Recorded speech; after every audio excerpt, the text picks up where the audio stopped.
Have you ever been in a situation where you buy so many things at a lower price than buying one product but at a much higher price?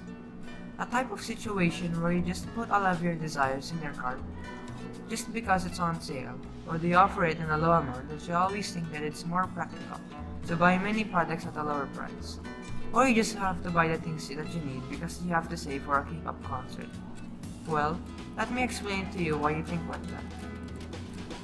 Demand is a person's or consumer's ability, desire, or willingness to pay or buy a certain good, product, or service. The law of demand states when price increases, demand decreases, and it does the same when price decreases and demand increases. This means that people tend to buy more of a good or service when the price is low. Just like how things happen to us, we tend to buy more products that cost much lower than paying for much expensive ones. Demand in economics is shown in the form of a graph to fully understand the relationship between the price of a good or service and the quantity of a good or service.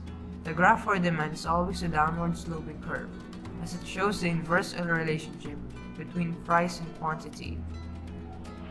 There are two kinds of graphs showing for demand: the graph for QD, quantity demanded, and the graph for demand.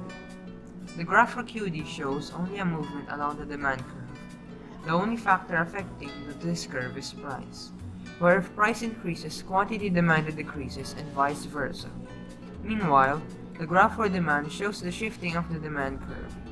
Unlike the graph for QD, the demand curve for this graph isn't affected by price. Instead, it is affected by what we call non-price determinants of demand, or NPDD. There are mainly 5 NPDDs that could affect the demand curve. The first one is taste and preferences. This means that the demand curve will be affected by what the consumer or buyer will want to prefer. The second one is the prices of related goods. The prices of different substitute and complementary products can or may shift the demand curve depending on the situation. For example, the demand for a certain good decreases because the prices of other substitute goods or products just like it decreases. Third one is expectations. The consumer's expectations about a certain product can shift the demand curve. One example of this is whitening soaps, conditioners, and shampoos. The fourth one is wealth. The wealth of different people can determine the number of consumers that will be able to buy a certain good according to its price. And lastly, income. The number of goods being demanded can be changed when the income of different people changes.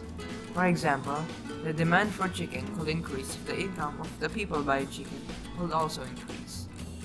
You will know a demand curve will shift when the determinant changes. If the price changes, the demand curve will always tell you how many units will be sold. But if the price remains the same and the income changes, then that changes the amount purchased. The curve will shift to the left if the determinant causes demand to drop. That means less of the good or service is demanded. That happens when buyers' incomes drop. They will buy less of everything even though the price is the same. The curve will shift to the right if the determinant causes the demand to increase.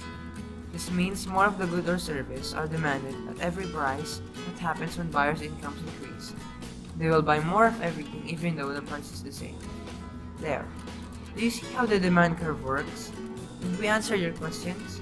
Comment down below if you have any other questions and clarifications. Thank you for listening. Goodbye.